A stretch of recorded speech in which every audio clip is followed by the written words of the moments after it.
ನಾವೀಗ ದೇವಸ್ಥಾನವನ್ನು ಕೂಡ ತೋರಿಸ್ತಾ ಇದ್ದೀವಿ. ಭವ್ಯವಾಗಿ ಎದ್ದು ನಿಂತಿರುವಂಥ ದೇವಸ್ಥಾನ ಎಷ್ಟರ ಮಟ್ಟಿಗೆ ಇದೆ ನೋಡಿ. ಕಲ್ಲಿನಲ್ಲಿ ಕಲೆ ಅರಳಿ ನಿಂತಿದೆ. ಅದಕ್ಕೊಂದು ಈ ದೀಪದ ಚಿತ್ತಾರ ಬೇರೆ, ಹೂವಿನ ಅಲಂಕಾರ ಬೇರೆ, ಭಾಳ ಅದ್ಭುತವಾಗಿ ಮೂಡಿಬಂದಿರುವಂಥ ದೇವಸ್ಥಾನ. ಅದರ ದೃಶ್ಯಗಳನ್ನು ಇಲ್ಲಿ ತನಕ ನಾವು ನೋಡ್ತಾ ಇದ್ವಿ. ಪ್ರಧಾನಿ ಮೋದಿ ಅದನ್ನು ಲೋಕಾರ್ಪಣೆಗೊಳಿಸಿದರು. ಈ ಮುಖಾಂತರ ಅವರು ಹೇಳಿದರು, ರಾಮನಲ್ಲಿ ನಾವು ಕ್ಷಮೆ ಕೇಳ್ತೀವಿ, ಇಷ್ಟು ದಿವಸ ತಡ ಆಯಿತು, ನಮ್ಮ ಕಾರ್ಯ ಎಂದೋ ಆಗಬೇಕಾಗಿತ್ತು, ಕಾನೂನಿನ ತೊಡಕುಗಳಿಂದಾಗಿ ಇದೆಲ್ಲವೂ ಕೂಡ ತಡವಾಯಿತು, ಅದಕ್ಕೋಸ್ಕರ ರಾಮನಲ್ಲಿ ನಾನು ಕ್ಷಮೆ ಯಾಚಿಸ್ತೀನಿ ಅನ್ನುವಂಥ ಮಾತನ್ನು ಹೇಳಿದರು. ಈ ಒಂದು ಗಳಿಗೆ ಏನಿದೆಯಲ್ಲ, ಇದು ಸಾಮಾನ್ಯ ಗಳಿಗೆಯಲ್ಲ, ಇದು ಸುವರ್ಣಾಕ್ಷರಗಳಲ್ಲಿ ಬರೆದಿಡಬೇಕಾದಂಥ ಗಳಿಗೆ. ಇದು ಮುಂದಿನ ಶತಶತಮಾನಗಳ ತನಕ, ಮುಂದಿನ 1000 ವರ್ಷಗಳ ತನಕ ಇದು ನೆನಪಿಟ್ಟುಕೊಳ್ಬೇಕಾದಂಥ ದಿನ. ಇಲ್ಲಿಂದಲೇ ಜೀವನದ ತಿರುವು ಆರಂಭ ಅನ್ನುವಂಥ ಮಾತನ್ನು ಕೂಡ ಹೇಳಿದರು. ಅವರು ಮೊನ್ನೆ ಈ ಧನುಷ್ಕೋಟಿಗೆ ಹೋದಂಥ ಸಂದರ್ಭ ಅದನ್ನು ಅವ್ರು ಜ್ಞಾಪಿಸ್ಕೊಂಡ್ರು. ಅವ್ರು ಹೇಳಿದ್ದೇನು ಅಂತಂದ್ರೆ, ಎಲ್ಲಿಂದ ಯಾವ ಪಾಯಿಂಟಿಂದ ಶುರುವಾಯ್ತಲ್ಲ ಸೇತುವೆ ಕಟ್ಟುವಂಥ ಕೆಲಸ, ಅಲ್ಲಿಂದ ನಾನು ಶುರು ಮಾಡಿದೆ. ನನಗೆ ಅಲ್ಲೇ ಅನ್ನಿಸ್ತು, ಒಂದು ಹೊಸ ದಿಕ್ಸೂಚಿ, ಒಂದು ಹೊಸ ದಿಕ್ಕು, ಒಂದು ಹೊಸ ದೆಸೆ, ಆ ಕಾರ್ಯತತ್ಪರತೆ ಇಲ್ಲಿಂದ ಆರಂಭ ಆಗುತ್ತೆ ಅನ್ನುವಂಥ ಮಾತು. ಇದೆಲ್ಲವನ್ನೂ ಕೂಡ ನೋಡಿ ನಗುತ್ತಾ ನಿಂತಿರುವಂಥ ಬಾಲರಾಮ ಇದೆಲ್ಲದಕ್ಕೂ ಕೂಡ ಸಾಕ್ಷಿ. ಅದಕ್ಕೆ ನಾವು ಹೇಳ್ತಾ ಇದ್ವಿ ಏನು ಅಂದರೆ, ಬಹಳಷ್ಟು ಜನ ಪ್ರಧಾನಮಂತ್ರಿಗಳು ಬಂದರು, ಬಹಳಷ್ಟು ಜನ ಹೋದರು, ಪ್ರಶ್ನೆ ಬೇರೆ. ಅವನು ಯಾರ ಕೈಯಿಂದ ಮಾಡಿಸ್ಕೋಬೇಕು ಅಂತ ಇತ್ತಲ್ಲ, ಅವರಿಂದಲೇ ಇದೆಲ್ಲದೂ ಕೂಡ ಆಯಿತು. ಭಾಳ ಗಮನಿಸಬೇಕಾದಂಥ ಸಂಗತಿ. ಬನ್ನಿ, ಸಂಪ ಅವರಿದ್ದಾರೆ. ಸರ್, ಭಾಳ ಒಂದು ಅದ್ಭುತವಾದಂಥ ಕ್ಷಣಕ್ಕೆ ನಾವು ನೀವೆಲ್ಲ ಸಾಕ್ಷಿ ಆಗ್ಬಿಟ್ವಿ. ನಿಜಕ್ಕೂ ಧನ್ಯರು ನಾವು. ಏನಂತೀರಿ? ನಿಜವಾಗಿಯೂ ಧನ್ಯರು ಅಂತ ಹೇಳಬೇಕು, ಸಾರ್ಥಕ ಆಯಿತು ಅಂತ ಹೇಳಬೇಕು. ಆದರೆ ಸಾಕಾಗಲ್ಲ ಅಂತ ಅನ್ಸುತ್ತೆ, ಬೇರೆ ಶಬ್ದಗಳಿಲ್ಲ ಅಂತ. ಭಾಷೆ ಕೆಲವು ಸಲ ಸೋಲತ್ತಲ್ಲ. ಭಾವನೆಗಳು ಗೆಲ್ತವೆ. ಹೌದು, ಅಂದರೆ ಭಾವವನ್ನು ಹೇಳೋದಕ್ಕಾಗದೆ ಭಾಷೆ ತಣ್ಣ ಕೂತ್ಕೊಳ್ಳೋದು ಅನ್ನೋದಿದೆಯಲ್ಲ, ಅದನ್ನು ಸುಮ್ಮನೆ ಫೀಲ್ ಮಾಡಬೇಕು, ಅನುಭವಿಸಬೇಕು ಅನ್ನೋ ತರಹದ ಒಂದು ಬಹುದೊಡ್ಡ, ಯಾರ ಹತ್ರ ಮಾಡಿಸ್ಕೊಳ್ಬೇಕು ಅಂತ ನೀವು ಹೇಳಿದ್ರಲ್ಲ, ಅವ್ರು ಪುಣ್ಯಾತ್ಮರು ಅನ್ನೋದಾಯಿತು. ನಾವಿದ್ದಾಗ ಆಯ್ತಲ್ಲ, ಅದು ನಾವು ಪುಣ್ಯಾತ್ಮರು ಅನ್ನೋದಕ್ಕೇನು ತೊಡಕಿಲ್ಲ ಅಂತ. ಹಾಗಾಗಿ 500 ವರ್ಷದ ಶ್ರಮ, ಹೋರಾಟ ನಾವೇನೋ ಮಾಡಿದೀವೇ ಇಲ್ಲ ಅಂತಲ್ಲ, ಆದರೆ ನಾವಿದ್ದಾಗ ನಾವು ಕಣ್ಣು ತುಂಬಿಕೊಳ್ಳೋದಕ್ಕಾಯ್ತಲ್ಲ, ಸಾಕ್ಷಿಯಾಗಿದ್ದೀವಿ ಮಾತ್ರ ನಾವು. ಈ ಎಲ್ಲ ಡೆವಲಪ್ಮೆಂಟ್ಗಳಿಗೂ ಕೂಡ 90ರ ದಶಕದಿಂದ ಶುರು ಆಯ್ತಲ್ಲ, ಅಲ್ಲಿಂದ ಇಲ್ಲಿ ತನಕ ಆಗಿರುವಂಥ ಡೆವಲಪ್ಮೆಂಟ್ಗಳು ನಮ್ಮ ಕಣ್ಣೆದುರುಗಡೆ ಆಗಿವೆ. ಹೀಗಾಗಿ ನಮ್ಮ ಕಣ್ಣೆದುರುಗಡೆನೇ ಎಲ್ಲವೂ ಕೂಡ ಆಗೋಯ್ತು ಅನ್ನುವಂಥದ್ದಿಲ್ಲ, ಅದು ಕೂಡ ವೆರಿ ಇಂಪಾರ್ಟೆಂಟ್ ಸಂಗತಿ. ಹೌದು ಹೌದು ಹೌದು. ಯೋಗಿ ಹೇಳಿದ್ರಲ್ಲ, ಇನ್ಮೇಲೆ ಇಲ್ಲಿ ಗೋಲಿಬಾರ್ ಇರಲ್ಲ ಅಯೋಧ್ಯೆಯಲ್ಲಿ ಅಂತ, ಅದನ್ನು ನಾವು ಕೇಳಿದ್ವಿ, ನೋಡಿದ್ವಿ ಚಿತ್ರಗಳನ್ನು ಅಂತ. ಹಾಗಾಗಿ ಇಷ್ಟು ಭೀಕರತೆಯನ್ನು ನೋಡಿ ಇವತ್ತೊಂದು ಹೊಸತಾಗಿದೆ. ಮತ್ತು ಭಾಳ ವಿಶಿಷ್ಟ ಅಂತ ಅನಿಸಿದ್ದು, 125 ಸಂಪ್ರದಾಯಗಳ ಸಂತ್ರನ್ನು ಸೇರಿಸಿದ್ವಿ ಅನ್ನೋ ಮಾತಿದೆಯಲ್ಲ, ಈ ಒಳಗೊಳ್ಳುವ ಪ್ರಕ್ರಿಯೆ ಅನ್ನೋದನ್ನು ಎಷ್ಟು ಚೆನ್ನಾಗಿ ಮಾಡಿಬಿಟ್ರು ಇದರಲ್ಲಿ ಅಂತ. ಅಂದರೆ ನೀವು ಭಾಳ ಅಚ್ಚುಕಟ್ಟಾಗಿ ಅಂತ ಹೇಳಿದ್ರಲ್ಲ, ಎಷ್ಟು ವೆಲ್ ಪ್ಲ್ಯಾಂಡ್ ಅಂದರೆ, ಯಾರನ್ನು ಕರಿಬೇಕು ಅನ್ನೋದರಲ್ಲೂ ಕೂಡ ಇಷ್ಟು ಇಡೀ ಭಾರತದ ಸರ್ವರನ್ನೂ ತಲುಪುವ, ಅಲ್ಲಿಂದ ಒಬ್ಬ ಪ್ರತಿನಿಧಿಯನ್ನು ಕರೆಸಿ ಅವರೆಲ್ಲರ ಸಮ್ಮುಖದಲ್ಲಿ ಇದು ನಡೆಸೋದು ಅಂತ ಅನ್ನೋದಕ್ಕೆ ಇದು ರಾಷ್ಟ್ರಮಂದಿರ ಅಂತ ಅವ್ರು ಹೇಳಿದ್ರು. ರಾಷ್ಟ್ರಮಂದಿರ ಹೌದು ಅಂತ ಪ್ರತಿ ಹಂತದಲ್ಲಿ ತೋರಿಸ್ಕೊಡ್ತಾ ಹೋಗ್ಬಿಟ್ರು.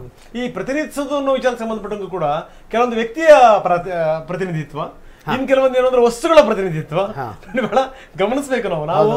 ಹನುಮನನ್ನೇ ಕೊಟ್ಟಿರುವಂತವ್ರು, ರಾಮನ ಬಂಟನನ್ನೇ ಕೊಟ್ಟಿರುವಂತವ್ರು ನಾವು. ಆಯ್ತು, ಅದರಲ್ಲಿ ಕಲ್ಲು ನಮ್ಮದು, ಜೊತೆಗೆ ಶಿಲ್ಪಿ ನಮ್ಮವರು. ಇದನ್ನೆಲ್ಲ ಹೇಳುವಂಥ ಸಂದರ್ಭದಲ್ಲಿ ಹೇಳಿದ್ರು, ಕಲ್ಲಿನ ಬಗ್ಗೆ ಹೇಳಿದ್ರು ಮಾತಾಡುವಂಥ ಸಂದರ್ಭದಲ್ಲಿ. ಅದಾದ್ಮೇಲೆ ಏನಂದ್ರೆ ಎಲ್ಲ ರಾಜ್ಯಗಳಿಂದ ಏನೇನು ಬಂತು ಅಂತ.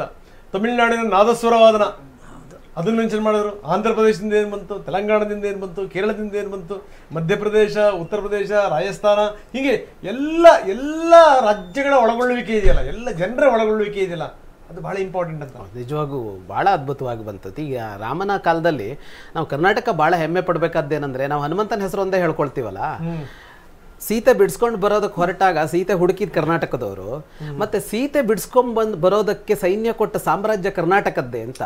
ಸುಗ್ರೀವನ ಸಾಮ್ರಾಜ್ಯ ಕಪಿಗಳು ಬೇರೆ ಕಡೆಯಿಂದಲೂ ಬಂದ್ರು ಅಂತಿದೆ ಭಾರತಾದ್ಯಂತ. ಆದ್ರೆ ಯಾವ ರಾಜನದ್ದು ಅಂದ್ರೆ ಒಬ್ಬ ಕರ್ನಾಟಕದ ರಾಜನ ಸೈನ್ಯ ಹೋಗಿ ಬಿಡಿಸ್ಕೊಂಡ್ ಬಂದಿದ್ದು ಅಂತ. ಹಾಗಾಗಿ ನಮಗೆ ಅವತ್ತೂ ಒಂದು ಆತ್ಮತೃಪ್ತಿ ಇತ್ತು. ಇವತ್ತು ರಾಮನ ಶಿಲೆಯೇ ನಮ್ಮದು, ಶಿಲ್ಪಿಯೇ ನಮ್ಮವ ಅಂತಂದಾಗ ಅದು ಇನ್ನೂ ಒಂದು ತೃಪ್ತಿ. ಅದು ಇನ್ನೊಂದು ಮಹಾಭಾರತದ ಸಂದರ್ಭದಲ್ಲೂ ಕೂಡ 18 ಅಕ್ಷೋಹಿಣಿ ಸೈನ್ಯ ಅಂದ್ರೆ ಇತ್ತಲ್ಲ, ಆ ಸೈನ್ಯದಲ್ಲಿ ಇಲ್ಲಿಂದ ಹೋದಂತವ್ರ ಸಂಖ್ಯೆ ಕೂಡ ಬಹಳ ದೊಡ್ಡದಾಗೆ ಇತ್ತು. ಇತ್ತು ಕರ್ನಾಟರು, ಈ ಪಾಂಡ್ಯರು ಇತ್ಯಾದಿಗಳ ಉಲ್ಲೇಖ ಬರುತ್ತೆ. ಇಲ್ಲಿಂದ ದೊಡ್ಡ ಕೊಡುಗೆ, ದೊಡ್ಡ ಕೊಡುಗೆ. ಎಸ್, ಇದೀಗ ನಮ್ಮ ಜೊತೆ ಖ್ಯಾತ ಲೇಖಕರು ಗಜಾನನ ಶರ್ಮಾ ಅವರು ನೇರ ಸಂಪರ್ಕದಲ್ಲಿ ಈಗ ಜಾಯ್ನ್ ಆಗಿದ್ದಾರೆ ತಮ್ಮ ಈ ಕ್ಷಣದ ಅನುಭವವನ್ನು ಹಂಚಿಕೊಳ್ಳೋದಕ್ಕೆ. ಗಜಾನನ ಶರ್ಮಾ ಅವರೇ, 5 ಶತಾಬ್ದಿಗಳು ಎಷ್ಟೆಲ್ಲ ಹೋರಾಟಗಳಾಗಿದೆ, ಎಷ್ಟು ಬಲಿದಾನಗಳಾಗಿವೆ. ಆದರೆ ಇವತ್ತಿನ ಕ್ಷಣ ಆ ಒಂದು ಪ್ರಾಣ ಪ್ರತಿಷ್ಠಾಪನೆ ಆದಾಗ ನಿಮಗೆ ಅನುಭವ ಹೇಗಿತ್ತು, ಏನು ಅನಿಸ್ತು ಅಂತ?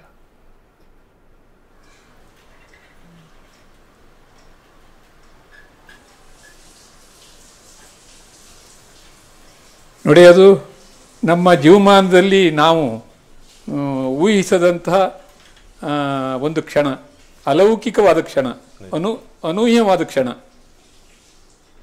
ಜೊತೆಗೆ ಇಂಥದ್ದೊಂದು ನಮ್ಮ ಜೀವಮಾನದಲ್ಲಿ ನಡೀತಿದೆಯಲ್ಲ ಅಂತ ಹೇಳುವಂಥ ಖುಷಿಯನ್ನು ಕೊಡುವಂತಹ ಕ್ಷಣ ಅದು. ಅದನ್ನು ನೆನೆಸ್ಕೊಂಡ್ರೆ ಮೈ ರೋಮಾಂಚನ ಆಗುತ್ತೆ. ಪ್ರತಿ ಕ್ಷಣಗಳು ಹುಟ್ಟುತ್ತೆ, ಸಾಯುತ್ತೆ. ಆದರೆ ಇದು ಸಾವಿರದ ಕ್ಷಣ, ಅಮೃತ ಕ್ಷಣ ಇದು.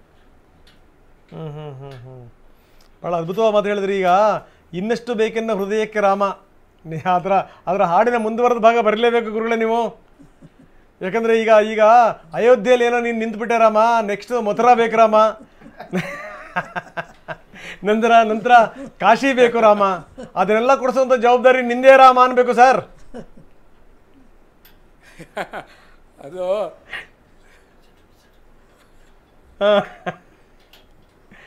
ಅದು ಮುಂದಿನ ಯೋಚನೆ.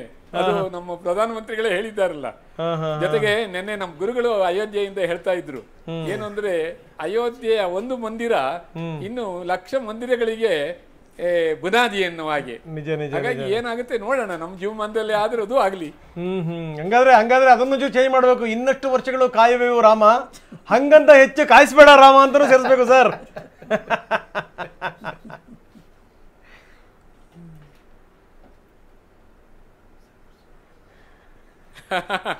ಬೇಡ, ಈಗ ಇದು ಸಂತೃಪ್ತಿಯ ಕ್ಷಣ, ಇದನ್ನು ಅನುಭವಿಸೋಣ, ಆಮೇಲೆ ಮುಂದಿನ ಯೋಚನೆ ಮಾಡೋಣ ರಂಗನಾಥ್ ಅವರೇ. ಯಾಕಂದ್ರೆ ರಾಮ ನಮ್ಗೆ ಯಾವ ಸಂತೃಪ್ತಿಯನ್ನು ಕೊಡಬೇಕು ಈ ಜನರೇಷನ್ಗೆ ಅಥವಾ ಈ ನಮ್ಮ ಪೀಳಿಗೆಯಲ್ಲಿ ನಾವು ಏನನ್ನು ಅನುಭವಿಸಬೇಕು ಅದನ್ನು ಕೊಟ್ಟಿದ್ದಾನೆ. ನಿಜ ನಾವು ಅನುಭವಿಸೋಣ. ಮೊದಲು ನಾವು ನೀವೆಲ್ಲ ಭಾಗ್ಯವಂತರು ಈ ವಿಚಾರ ಸಂಬಂಧಪಟ್ಟಂಗೆ. ನಾವು ಆರಂಭದಲ್ಲಿ ಇದೇ ಮಾತನ್ನ ಹೇಳ್ತಾ ಇದ್ವಿ, ಅನ್ನೋದನ್ನ ಯಾರು ಜಗತ್ತಲ್ಲಿ ಊಹಿಸಕ್ಕಾಗಲ್ಲ. ಅಂತದ್ದೊಂದು ಪರಿವರ್ತನೆ ಬರಬಹುದು. ನಿಜ ನಿಜ ನಿಜ ನಿಜ ನಿಜ ಖಂಡಿತ.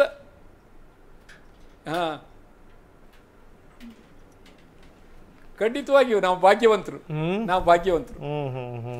ಅಲ್ಲ ನೋಡಿ, ನಾವು ಅದನ್ನೇ ಮಾತಾಡ್ತಾ ಇದ್ವಿ. ಸಂಪಾವರು ಕೂಡ ಅದನ್ನೇ ಹೇಳ್ತಾ ಇದ್ರು, ಎಷ್ಟು ಅಚ್ಚುಕಟ್ಟಾಗಿ ನಡೀತು ನೋಡಿ. ಸಾಮಾನ್ಯ ಅಲ್ಲ ಇದು. ಯಾಕಂದ್ರೆ ನೀವು ಎಲ್ಲ ರಾಜ್ಯಗಳನ್ನ ಪ್ರತಿನಿಧಿಸಬೇಕು. ಅಲ್ಲಿನ ಸಭ್ಯತೆ, ಸಂಸ್ಕೃತಿ, ಅಲ್ಲಿನ ಪರಂಪರೆಗೆ ಯಾವುದೇ ರೀತಿಯ ಒಂದು ಕಿಂಚಿತ್ ಧಕ್ಕೆ ಬರಬಾರ್ದು. ಆ ರೀತಿ ವ್ಯವಸ್ಥಿತವಾಗಿ ರೂಪಿಸಿದಂಥ ಬಗೆ ಇತ್ತಲ್ಲ, ಅದೊಂದು ಅದ್ಭುತ ಸರ್. ಏನಂತೀರಿ?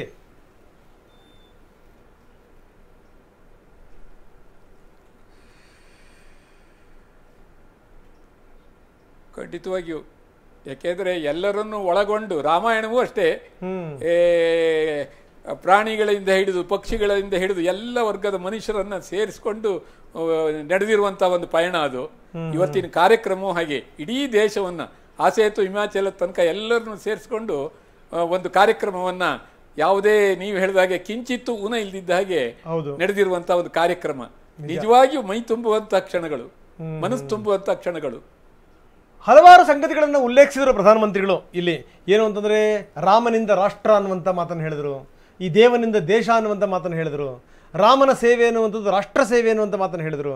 ಜೊತೆಗೆ ಈ ಧನುಷ್ಕೋಟಿಗೆ ಹೋಗಿ ಅಲ್ಲಿನ ಏನು ಬ್ರಿಡ್ಜ್ ಪಾಯಿಂಟ್ ಏನಿತ್ತಲ್ಲ, ಅಲ್ಲಿ ಪೂಜೆ ಸಲ್ಲಿಸಿ ಬಂದಂಥ ಸಂದರ್ಭದಲ್ಲಿ ಹೊಸ ದಿಕ್ಸೂಚಿ, ಹೊಸ ದಿಸೆ, ಹೊಸ ಪರ್ವ ಶುರುವಾಗ್ತಾ ಇದೆ ಈ ಮುಖಾಂತರ ಅನ್ನುವಂಥ ಮಾತನ್ನು ಹೇಳಿದ್ರು. ಅಂದರೆ ಹೊಸ ಮನ್ವಂತರಕ್ಕೆ ಇದು ನಾಂದಿ ಹಾಡುತ್ತೆ ಅನ್ನುವಂಥ ಮಾತನ್ನು ಹೇಳಿದರು.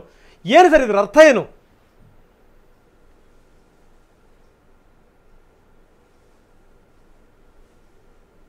ಹೌದು. ಅಲ್ಲ ನೋಡಿ, ಇದು ಬರೇ ಒಂದು ಧಾರ್ಮಿಕವಾದ ಕಾರ್ಯಕ್ರಮ ಅನ್ನೋದಷ್ಟೇ ಅಲ್ಲ, ಇದು ನಮ್ಮೆಲ್ಲರ ಅಸ್ಮಿತೆಯನ್ನು ಕಟ್ಟಿಕೊಡುವಂತಹ ಒಂದು ನವ ಭಾರತದ ಅಸ್ಮಿತೆ ಇದು. ಹಾಗಾಗಿ ನಮ್ಮ ಮೈ ಮನಸ್ಸುಗಳಲ್ಲಿ ಅದು ಹೊಸ ಉತ್ಸಾಹವನ್ನು ತುಂಬುತ್ತೆ, ಹೊಸ ಗುರಿಯನ್ನು ಕೊಡುತ್ತೆ. ಇದು ಇನ್ನಷ್ಟು ಬೇಕನ್ನ ಹೇಳಿದಾಗೆ ಗುರಿ ನೀನೇ, ಗುರು ನೀನೆ, ಗುರುನೂ ರಾಮನೇ, ಗುರಿನೂ ರಾಮನೇ. ಹಾಗಾಗಿ ನಮಗೆ ಹೊಸ ಗುರಿಗಳನ್ನು ಕೊಡ್ತಾನೆ, ಹೊಸ ಗುರುವನ್ನು ಕೊಡ್ತಾನೆ. ಹಾಗಾಗಿ ಹೊಸದು ಏನಿದೆ, ನವಮನ್ವಂತರಕ್ಕೆ ಹೆಬ್ಬಾಗಲಾಗಿದೆ ಇದು ಈ ಒಂದು ಕಾರ್ಯ. ಸರಿ, ನಾವು ಬಹಳ ಮುಖ್ಯವಾಗಿ ಇವತ್ತು ಅಲ್ಲಿ ಕೇವಲ ವಿಗ್ರಹದ ಪ್ರತಿಷ್ಠಾಪನೆ ಮಾತ್ರ ಅಲ್ಲ, ರಾಮನ ಗುಣಗಳು ಆದರ್ಶಗಳನ್ನ ನಮ್ಮೊಳಗೆ ಪ್ರತಿಷ್ಠಾಪನೆ ಮಾಡ್ಕೊಳ್ಬೇಕಾದಂತ ಒಂದು ದಿನ ಕೂಡ ಹೌದು ಅಂತ. ಕರೆಕ್ಟ್.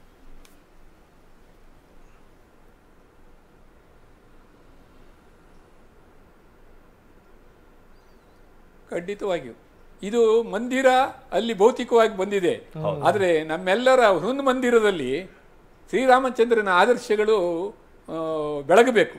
ನಿಜ ನಿಜ. ಶ್ರೀರಾಮ ಅನ್ನೋದು ಒಂದು ಸ್ಫೂರ್ತಿ. ಶ್ರೀರಾಮ ಅನ್ನೋದನ್ನು ನಾವು ವ್ಯಕ್ತಿಯಾಗಿ ಭಾರತೀಯರು ಕಂಡಿಲ್ಲ, ಅದು ನಮ್ಮೆಲ್ಲ ಆದರ್ಶಗಳ ಮೊತ್ತ. ಸಕಲ ಗುಣ ಸಾಂದ್ರ ಶ್ರೀರಾಮಚಂದ್ರ ಅಂತಂದ್ರೆ. ಹಾಗಾಗಿ ಅಂತಹ ಗುಣಗಳನ್ನು ನಾವು ಬೆಳೆಸ್ಕೋಬೇಕು. ಪ್ರಧಾನಮಂತ್ರಿಗಳು ಎಷ್ಟು ಚೆನ್ನಾಗಿ ಹೇಳಿದ್ರಲ್ಲ, ಇದು ವಿಜಯದ ಕ್ಷಣ ಮಾತ್ರ ಅಲ್ಲ, ವಿನಯದ ಕ್ಷಣ ಕೂಡ ಅಂತೇಳಿ. ಹಾಗೆ ಇಡೀ ದೇಶ ಇವತ್ತು ಹೊಸ ಆದರ್ಶಗಳನ್ನು ಕಟ್ಟಿಕೊಳ್ಳೋದಕ್ಕೆ ಮತ್ತೊಮ್ಮೆ ಪುನರುಜ್ಜೀವನಗೊಳ್ತಾ ಇದೆ ನಮ್ಮ ಆದರ್ಶಗಳೆಲ್ಲ. S S S. ನೀವು ಹಾಗೆ ನೀವು ಸಂಪರ್ಕದಲ್ಲಿರಿ ಸರ್, ಇನ್ನಷ್ಟು ನಾವು ನಿಮಗೆ ಚರ್ಚೆ ಮಾಡ್ತೀವಿ. ಪ್ರಧಾನಮಂತ್ರಿಗಳನ್ನು ಮಾತನ್ನು ಹೇಳಿದ್ರೆ ಭಾಳ ಅದ್ಭುತವಾಗಿ ಏನು ಅಂದರೆ, ರಾಮನಿಗೆ ಕೊಡುವಂಥ ಭಕ್ತಿ, ರಾಮನಿಗೆ ಸಮರ್ಪಿಸುವಂಥ ಆ ಭಾವನೆಗಳಿದೆಯಲ್ಲ, ಗೌರವ ಇದೆಯಲ್ಲ, ಆ ಗೌರವ ಅದು ಕೇವಲ ಇವತ್ತಿಗೆ ಅಂತ ಅಲ್ಲ, ಅದು ಏನು ಅಂದರೆ ವರ್ಷಗಳ ತನಕ, ಸಾವಿರಾರು ವರ್ಷಗಳ ತನಕ ಅದರ ಪರಿಣಾಮ ಇರುತ್ತೆ ಅಂತ. ಹೇಗದು ಅಂತ ಈಗೊಂದು ಹುಟ್ಟಿದ ಒಂದು ಇದರ ಪ್ರಭಾವ ಇದೆಯಲ್ಲ, ಖಂಡಿತವಾಗಿ ಇದು ಬಹಳ ಕಾಲ ಹೋಗುತ್ತೆ ಅಂತ. ಒಂದು ಸಹಜವಾದ ಒಂದು ದೇವಸ್ಥಾನ ನಿರ್ಮಾಣ ಮಾಡಿಕೊಂಡು ನಾವು ಮುಗಿಸಿದ್ರೆ ಅದು ಆಗ್ತಾ ಇರಲಿಲ್ಲ. ಬಟ್ ಇಲ್ಲಿ ಆಗಿದ್ದೇನು ಅಂದರೆ, ಈಗ ನಾವೆಲ್ಲ ಮಾತಾಡ್ತಾ ಇದ್ದೇವೆ, ಅಲ್ಲೂ ಮಾತಾಡ್ತಾ ಇದ್ರಲ್ಲ ರಾಮರಾಜ್ಯ ಅನ್ನೋ ಮಾತು ಅಂತ ಇದೆಯಲ್ಲ, ಇದು ಖಂಡಿತವಾಗಿ ಎಲ್ಲರ ಮನಸ್ಸಿನಲ್ಲಿ ನಾವೇನೋ ಬೇರೆ ಥರ ಯೋಚನೆ ಮಾಡಬೇಕಲ್ವಾ, ನಾವೇನೋ ಬೇರೆ ಆಗಬೇಕಲ್ವಾ ಅನ್ನೋ ಭಾವವನ್ನು ಖಂಡಿತವಾಗೂ ಹುಟ್ಟಿಸಿದೆ. ಯಾಕೆಂದರೆ ಇವತ್ತು ಈ ಕ್ಷಣದಲ್ಲೂ ಇದನ್ನು ಯಾವುದೋ ಒಂದರ ಮೇಲಿನ ವಿಜಯ ಅಂತ ಒಬ್ಬನೂ ಮಾತಾಡ್ತಾ ಇಲ್ಲ ಅಂತ. ನಮ್ಮ ಅಸ್ಮಿತೆಯನ್ನು ನಾವು ಗುರ್ಸ್ಕೊಂಡ್ವಿ ಅಂತ ಹೇಳ್ತಾ ಇದ್ದಾನೆ ಹೊರತು ಒಂದೇ ಒಂದು ಮಾತು ಯಾರನ್ನು ನಾನು ಸೋಲಿಸಿದೆ, ಯಾರನ್ನೋ ಬದಿಗೆ ತಳ್ಳಿದೆ ಅನ್ನೋ ಮಾತುಗಳೇ ಇಲ್ಲ ಅಂತ. ಇದು ರಾಮಭಾವ ಅಂತ. ರಾವಣನ ಸೋಲಿಸಿದೆ ಅನ್ನೋ ಮಾತು ಆಗಲಿ, ರಾವಣನ ಸೋಲಿಸಿದ್ದು ನನ್ನ ಹೆಮ್ಮೆ ಅಂತ ಆಗಲಿ ರಾವಣ ಭಾವಿಸಲೇ ಇಲ್ಲ ಅಂತ. ಈ ಗುಣದ ಭಾವ ಇದೆಯಲ್ಲ, ರಾಮನ ಭಾವ ಇದೆಯಲ್ಲ, ಅದು ಇವತ್ತೇ ಜನರಲ್ಲಿ ಕಾಣ್ತಾ ಇದೆ. ಅಂದರೆ ಈ ಮೌಲ್ಯ ಮುಂದುವರಿಯುತ್ತೆ ಅಂತ, ಈ ಮೌಲ್ಯದ ಹರಿಯುವಿಕೆ ಬಹಳ ಕಾಲ ಇರುತ್ತೆ ಅಂತ. ಆ ಮಹಾತ್ಮರುಗಳು ಹುಟ್ಟಿದ ಕಾಲ ಎಲ್ಲ ಹಾಗೇ ಇರ್ತಿತ್ತು ಅಂತ. ಅವರು ಮರೆಯಾಗಿ ನೂರಾರು ಸಾವಿರಾರು ವರ್ಷಗಳ ಕಾಲ ಅವರ ನೆನಪು, ಅವರು ನಡೆದ ನಡೆ, ಅದನ್ನೇ ಮನಸ್ಸಲ್ಲಿ ಇಟ್ಕೊಂಡು ಸಾವಿರ ವರ್ಷ ಚೆನ್ನಾಗಿ ನಡೆದು ಬಿಡ್ತಿತ್ತು. ರಾಮನಂಥ ರಾಜ ಮುಂದೆ ಬಹಳ ಕಾಲ ಆಗದೇ ಇದ್ರೂ ಅವನು ಕೊಟ್ಟ ರಾಜ್ಯತ್ವದ ಪರಿಕಲ್ಪನೆ ಇತ್ತಲ್ಲ, ಅದರ ಆಧಾರದ ಮೇಲೆ ಸಾವಿರಾರು ವರ್ಷ ಚೆನ್ನಾಗಿ ಸಾಗಿಬಿಡ್ತಾ ಇತ್ತು ಅಂತ. ನಂತರ ಎಲ್ಲೋ ಮತ್ತೆ ಪ್ರಕೃತಿಯಿಂದಾಗಿ ಮನುಷ್ಯ ದುರ್ಗುಣಗಳನ್ನು ತುಂಬಿಸ್ಕೊಂಡಾಗ ಮತ್ತೊಂದು ಸಲ ಇಂಥದ್ದೇನೋ ಒಂದು ಬೆಳಕಿ ಇದು ಹುಟ್ಟು ಬರ್ತಾ ಇತ್ತು ಅಂತ. ಒಂದು ಅವತಾರ ಕಾಣಿಸ್ಲಿಲ್ಲ, ಕಲ್ಕಿ ಅಂತ ಒಂದು ಅವತಾರ ಆಗಬೇಕಿತ್ತು ಅಂತ, ಅವತಾರ ಅನ್ನೋ ಪರಿಕಲ್ಪನೆಯಲ್ಲಿ ಅಂತ ಅಂದ್ಕೊಂಡ್ರೆ ಬಹಳ ಕಾಲ ಇದೆ ಅಂತ ಹೇಳ್ತಾರೆ, ಕಲಿಯುಗದ ಕೊನೆಗೆ ಅಂತ. ಆದರೆ ಇವತ್ತಿಗೇನು ಅಂತ ಅಂದಾಗ ಇದು ಇನ್ನೊಂದು ರಾಮಾವತಾರ ಆಗಿಬಿಡ್ತು ಅಂತ. ಇನ್ನೊಂದು ರಾಮಾವತಾರ ಅಂದರೆ ಮತ್ತೆ ನಾವು ಹೇಳ್ತಾ ಇರೋದು ರಾಮದೇವರು ಆ ಭಾವ ಎಲ್ಲ ಇದೆ, ರಾಮ ಗುಣಾವತಾರ ಅಂತ. ಇಲ್ಲಿ ರಾಮಾವತಾರ ಅಂತಂದಾಗ ರಾಮ ಗುಣಾವತಾರ ಅಂತ, ಅದು ಮುಂದುವರಿಯತ್ತೆ ಅನ್ನೋ ಸಂದೇಶ ಪ್ರಧಾನಿಗಳಿದ್ದು. ಆ ವಿಷಯದಲ್ಲಿ ನಮ್ಮದು ಕೆಲಸ ಇದೆ. ಬಹಳ ಅದ್ಭುತವಾಗಿ ಮಾತಾಡಿದ್ದಾರೆ ಅವಿನಾಶ್. ಒಂದು ಒಳ್ಳೆ ಪ್ರಶ್ನೆ ಕೇಳಿದವ್ರಿಗೆ ಏನು ಅಂತಾರೆ, ಬರೀ ನಾವು ದೇವರು ದಿಂಡ್ರು ಅಂದಂಗಲ್ಲ, ಅದನ್ನು ನಾವು ಅಳವಡಿಸ್ಕೊಳ್ಳಿಲ್ಲ, ಧರಿಸಿಕೊಳ್ಳಿಲ್ಲ ಅಂತಂದ್ರೆ. ರಾಮಾಯಣದಲ್ಲಿ ರಾಮ ರಾಜ್ಯ ಮಾಡುವಾಗ ಏನಾಯ್ತು ಅನ್ನೋದಕ್ಕೊಂದು ಒಳ್ಳೆ ಮಾತು.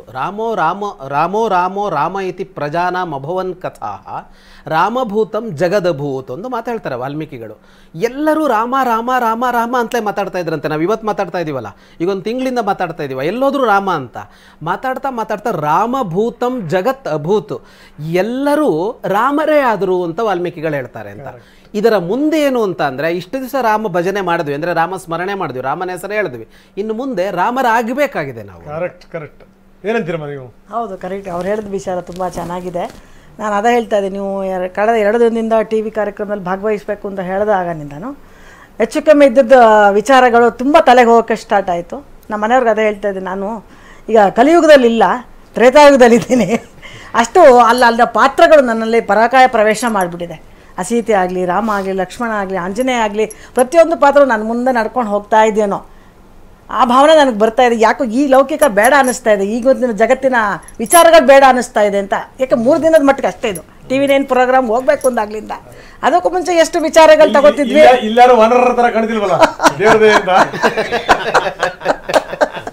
ಸೊ ಹಾಗಾಗಿ ಸಾಮಾನ್ಯ ಒಬ್ಬ ನಮ್ಮಂಥ ಸ್ತ್ರೀಯರಿಗೆ ಈ ಒಂದು ಅಂದರೆ ನಾವು ಕಮ್ಮಿ ಅಂತ ನಾನು ಹೇಳ್ತಾ ಇಲ್ಲ, ಬಟ್ ನಮ್ಮ ಸಾಂಸಾರಿಕ ಜೀವನದಲ್ಲಿ ಇದ್ಕೊಂಡು ನಾವು ನಡೆಸೋಂಥವ್ರಿಗೂ ಕೂಡ ಇಷ್ಟೊಂದು ಬದಲಾವಣೆ ಕಂಡಾಗ ನಿಜವಾಗಿ ನಾವು ರಾಮನ ಜೊತೆನೇ ಇದ್ದರೆ ಎಷ್ಟು ಚೆನ್ನಾಗಿರ್ತಿತ್ತು, ಅವ್ನು ನೋಡಲಿಲ್ವಲ್ಲ ಅಂತ ಒಂದೊಂದ್ಸತಿ ಬೇಜಾರಾಗ್ತಾಯಿತ್ತು ನನಗೆ. ಆದರೆ ಇವತ್ತಿನ ದಿನದ ಈ ಕಾರ್ಯಕ್ರಮದಲ್ಲಿ ಬೆಳಗ್ಗೆಯಿಂದ ನನ್ನನ್ನು ಇಲ್ಲಿ ಕೂರಿಸಿ ಇಷ್ಟು ನೋಡಲಿಕ್ಕೆ ಮಾತಾಡಲಿಕ್ಕೆ ಅವಕಾಶ ಕೊಟ್ಟ ನಂತರದ ಇಲ್ಲ, ನಾನು ನಿಜವಾಗ್ಲೂ ಕೂಡ ತ್ರೇತಾಯುಗದ ರಾಮನ ಜೊತೆನೇ ಆ ಕಾಲದಲ್ಲೇ ಇದ್ದೀನೇನೋ ಅನ್ನೋ ಭಾವನೆ ನನ್ನ ಮನಸ್ಸಿಗೆ ಹುಟ್ಟಿದೆ ಒಂದು. ಮತ್ತು ಪ್ರಧಾನಿಯವರು ತಮ್ಮ ಎಲ್ಲ ಏನು ಒಂದು ಜವಾಬ್ದಾರಿ ಇದನ್ನೆಲ್ಲನೂ ಸರಿಯಾದ ನಿರ್ವಹಣೆಯನ್ನು ಹೊತ್ಕೊಂಡು, ನಾನೊಬ್ಳು ಪುರೋಹಿತಲಾದ್ರಿಂದ ಹೇಳ್ತೀನಿ, ಪೂಜೆ ಪುನಸ್ಕಾರಗಳು ವಿಧಿವಿಧಾನಗಳು ಕೂಡ ಎಲ್ಲ ವೇದೋಕ್ತ ಹಾಗೂ ಆಗಮ ಎಲ್ಲ ಅವ್ರು ಹೇಳ್ದಂಗೆ ಎಲ್ಲ ಪಂಗಡಗಳದ ಇದು ಒಬ್ಬರದ್ದು ಅಲ್ಲಲ್ಲ, ಇಡೀ ಸಮಸ್ತ ನಮ್ಮ ಭಾರತ ದೇಶದ ಮಂದಿರವಾದ್ರಿಂದ ಎಲ್ಲ ಜನಾಂಗಗಳು, ಎಲ್ಲ ಬುಡಾಂಗಗಳು, ಬುಡಕಟ್ಟಿನವರುಗಳು ಮತ್ತು ಎಲ್ಲ ಪೂಜೆ ವಿಧಿವಿಧಾನಗಳನ್ನು ಎಲ್ಲವನ್ನು ಸೇರಿಸ್ಕೊಂಡು ಯಾವುದೂ ಲೋಪವಿಲ್ಲ, ಯಾವುದೂ ಚ್ಯುತಿಯಿಲ್ಲದೆ ನಿಜವಾದ ಪ್ರಾಣ ಪ್ರತಿಷ್ಠೆ ಏನು ಅಂತ ಇದೆಯೋ ಆ ಕಲ್ಲಿನ ಮೂರ್ತಿಗೆ ನಾವು ಜೀವ ತುಂಬಿ ಅವನ್ನೇ ಪರಮಾತ್ಮ ಅನ್ಬೇಕಾದ್ರೆ, ಆ ಭಾವನೆ ಬರಬೇಕಾದ್ರೆ ಏನೇನು ವಿಧಿವಿಧಾನಗಳಿತ್ತೋ ಅದನ್ನು ಪೂರ್ಣವಾಗಿ ಯಾವುದೇ ಲೋಪದೋಷವಿಲ್ಲ, ಯಜಮಾನನು ಕೂಡ ಅಷ್ಟೇ ಶುದ್ಧವಂತನಾಗಿ. ಬಹುಶಃ ಇವೆಲ್ಲ ಒಳಗೊಳ್ಳುವಿಕೆ ಇದೆಯಲ್ಲ ಸರ್, ಇವೆಲ್ಲ ಒಳಗೊಳ್ಳುವಿಕೆಯಿಂದಾಗಿ ಇದು ಕೇವಲ ರಾಮ ಮಂದಿರ ಅಲ್ಲ, ಇದು ರಾಮ ಮಂದಿರ ಆಗಬಹುದು. ಖಂಡಿತವಾಗಿ ಹೌದು. ರಾಮ ಅಂದ್ರೆ ಎಲ್ಲರನ್ನು ಒಳಗೊಂಡ ಅಂತಲೇ ಅರ್ಥ. ರಾಮ ಅಂತಲೇ ಅಲ್ಲ, ಕೃಷ್ಣನಾದ್ರೂ ಹಾಗೆ ಇರೋದು. ಎಲ್ಲರನ್ನ ಒಳಗೊಳ್ಳುವ ಘಟನೆಗಳು ಕಾಣಿಸ್ತು ಅಂತ ರಾಮನ ಬದುಕಿನಲ್ಲಿ. ಅಂತ ಒಂದು ಪಕ್ಷಿ ಜಟಾಯುದಿದೆ, ಒಂದು ಪ್ರಾಣಿ ಇದೆ, ಯಾವ್ಯಾವುದೋ ವರ್ಗದ, ಯಾವ್ದಾವುದೋ ಪ್ರದೇಶದ, ಉತ್ತರ ಇದೆ, ದಕ್ಷಿಣ ಇದೆ, ಅಲ್ಲಿ ಯಾರೋ ಒಬ್ಬ ಸುಗ್ರೀವ ಕಾಣಿಸ್ಕೊಳ್ತಾನೆ, ಅಲ್ಲೆಲ್ಲರೊಬ್ಬ ರಾಕ್ಷಸ ರಾಜ ವಿಭೀಷಣ ಕಾಣಿಸ್ಕೊಳ್ತಾನೆ. ಅಂದ್ರೆ ಯಾರನ್ನು ಬಿಟ್ಟಿಲ್ಲ ಅಂತ. ಅಂದ್ರೆ ಇಲ್ಲಿ ಯಾರೋ ಒಬ್ಬ, ಯಾವುದೋ ಒಂದು ಗುಂಪು, ಯಾವುದೋ ಒಂದು ಸಮುದಾಯ, ಯಾವುದೋ ಒಂದು ಪ್ರದೇಶ, ಇದು ಬೇರೆ ಅಲ್ಲ ಅನ್ನುವ ಒಂದು ಭಾವವನ್ನ ಕೊಟ್ಟಿದ್ದ ರಾಮ ಅಂತ. ಹಾಗಾಗಿ ಒಂದು ರಾಷ್ಟ್ರ ಅಂತ ಅಂದ್ರೆ, ರಾಷ್ಟ್ರದ ಪರಿಕಲ್ಪನೆ ಏನು ಅಂದ್ರೆ ಎಲ್ಲರೂ ಸೇರಿದ್ದು ರಾಷ್ಟ್ರ, ಎಲ್ಲರೂ ಸೇರಿದ್ದಕ್ಕೆ ಮಾತ್ರ ರಾಷ್ಟ್ರ ಅಂತ ಕರೆಯೋಕೆ ಸಾಧ್ಯ. ಅದು ಛಿದ್ರವಾಗಿದ್ರೆ ಅದು ಭೌಗೋಳಿಕವಾಗಿಯೋ ಅಥವಾ ದಾಖಲೆಗಳಲ್ಲಿ ರಾಷ್ಟ್ರ ಅಂತ ಅನ್ಸ್ಕೊಳ್ಳುತ್ತೆ ಹೊರತು ಒಂದು ಏಕರಾಷ್ಟ್ರ ಅಂತ ಅನ್ಸ್ಕೊಳ್ಳಲ್ಲ. ಏಕರಾಷ್ಟ್ರ ಅಂತ ಅನ್ನುವಾಗ ಸರ್ವರೂ ಅಲ್ಲಿ ಸೇರ್ಕೊಳ್ಬೇಕು ಅಂತ ರಾಮ ತೋರಿಸಿಕೊಟ್ಟಿದ್ದೇ ಇದಾಗಿರೋದ್ರಿಂದ, ಅದು ಇವತ್ತೂ ಕಾಣಿಸಿರೋದ್ರಿಂದ ಇವತ್ತು ಹೆಚ್ಚಿನದಾಗಿ ಎಲ್ಲರ ಮನಸ್ಸಿನಲ್ಲೂ ಅದು ಇದೆ. ಸಣ್ಣ ಪುಟ್ಟವಾದ ವಿವಾದ ಕೊರೆಗಳಿರ್ಬೋದು, ಆದರೆ ಉಳಿದಂತೆ ಇವತ್ತು ಎಲ್ಲರೂ ನಾವು ಒಂದಾಗಬೇಕು ಅನ್ನೋ ಭಾವವನ್ನ ಎಲ್ಲರೂ ಇಟ್ಕೊಂಡೇ ಮುಂದೆ ಹೋಗ್ತಾ ಇರೋದ್ರಿಂದ ಒಂದಿಷ್ಟು ಕಾಲ ಅಂತೂ ಇದು ಚೆನ್ನಾಗಿ ಮುಂದುವರಿಯುತ್ತೆ ಅನ್ನೋ ಭರವಸೆ ಇಟ್ಕೊಳ್ಬಹುದು. ಸಂಘಟನಾ ಶಕ್ತಿ ಜಾಗೃತ ಆಗಿದೆ. ಒಟ್ಟಲ್ಲಿ ಹೇಳ್ಬೇಕಂದ್ರೆ ಕಡೆಯಲ್ಲಿ ಮಂತ್ರ ಹೇಳ್ದಂಗೆ ಋಗ್ವೇದದ ಕಡೆಯ ಮಂತ್ರ ಸಂಘಟನಾ ಸೂಕ್ತ, ಅದರದ್ದು ನಮ್ಮ ವೇದಗಳ ಉಪನಿಷತ್ತುಗಳ ಗುರಿ ಏನು ಅಂದ್ರೆ ಸಂಘಟಿತರಾಗಿ ಅಂತ. ಹಾಗಾಗಿ ಜನಜನಿತವಾಗಿ ಬಂದಿರೋ ಮಂತ್ರದಲ್ಲಿ ಇವತ್ತು ಕಡೆಯಲ್ಲಿ ಹೇಳಿದಾಗೆ ನಮ್ಮೆಲ್ಲರ ಮನಸ್ಸಿನಲ್ಲೂ ಕೂಡ ಸಂಘಟನೆಯನ್ನ ಭಾವನೆಯನ್ನ ತುಂಬಿಸಿದೆ ಅಂತ ಈ ಒಂದು ರಾಮ ಮಂದಿರದ ಒಂದು ಮುಖ್ಯವಾದ ಉದ್ದೇಶವನ್ನು ತಗೋಬಹುದು. ನಿಜ ಶರ್ಮರು ಏನ್ ಹೇಳ್ತಾರೆ ಕೇಳೋಣ ಸರ್. ತಾವು ಗಮನಿಸ್ತಾ ಇದ್ದೀರಿ ಏನು ಅಂತಂದ್ರೆ ಒಂದು ಗಟ್ಟಿ ಕುಟುಂಬ ವ್ಯವಸ್ಥೆಯ ಪ್ರತೀಕ ಈ ರಾಮಾಯಣ ಅನ್ನುವಂಥದ್ದು. ಯಾಕಂದ್ರೆ ಅಲ್ಲಿ ಬರುವಂತ ಸಂದೇಶಗಳಿದೆಯಲ್ಲ, ಒಂದು ಕುಟುಂಬದಲ್ಲಿ ಆಗಲೇ ಹೇಳ್ತಾ ಇದ್ರು ಅವರು ಏನಂದ್ರೆ ಈ ಸಣ್ಣ ಪುಟ್ಟ ಭಿನ್ನಾಭಿಪ್ರಾಯಗಳು ಅತ್ಯಂತ ಸಹಜ ಅನ್ನುವಂಥ ಮಾತು ನಿಜ. ಈ ಕುಟುಂಬ ವ್ಯವಸ್ಥೆನಲ್ಲಿ ಹೆಂಗಿದೆಯೋ ಹಾಗೆ ನೀವು ದೇಶದ ಲೆವೆಲಲ್ಲೂ ಕೂಡ ಅದೇ ರೀತಿ ಇದೆ. ಈ ನೋಡಿ, ಕುಟುಂಬದ ಮುಖಾಂತರನೇ ಎಲ್ಲವನ್ನೂ ಕೂಡ ಒಂದು ಹೇಳುವಂಥ ಒಂದು ಪ್ರಯತ್ನ ಆಗಿದೆ. ಈ ಎಲ್ಲರನ್ನೂ ಕೂಡ ಸೇರಿಸಿ ಜಾತಿ ಮತ ಭೇದವಿಲ್ಲದೆ ಧರ್ಮಗಳು, ಬೇರೆ ಅನ್ಯ ಧರ್ಮೀಯರು ಕೂಡ ಅಲ್ಲಿ ಇದ್ದಿದ್ದನ್ನು ನಾವು ನೋಡಿದ್ವಿ. ಜಾತಿ ಮತ ಧರ್ಮವನ್ನು ಮೀರಿ ಎಲ್ಲರನ್ನೂ ಒಟ್ಟಿಗೆ ಸೇರಿಸುವಂಥ, ಈ ಮುಖಾಂತರ ದೇಶವನ್ನು ಬೆಸೆಯುವಂಥ ಒಂದು ಪ್ರಯತ್ನ ಇದು ರಾಮ ಮಂದಿರದ ಉದ್ಘಾಟನೆ ಅನ್ನುವಂಥದ್ದು ಅಂತ ಅನ್ಸಲ್ವಾ ಸರ್?